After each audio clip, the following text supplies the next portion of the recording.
Okay.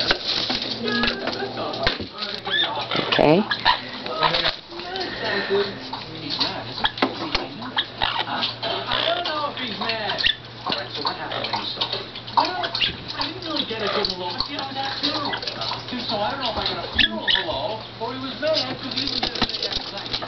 See, I told you. Get on his phone and give him his thank you. No. Jerry, this is the way society goes. Aren't you part of society?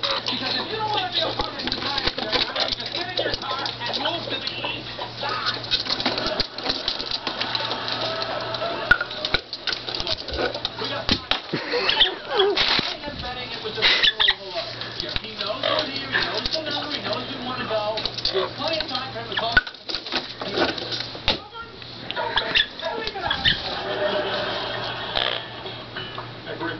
Hey,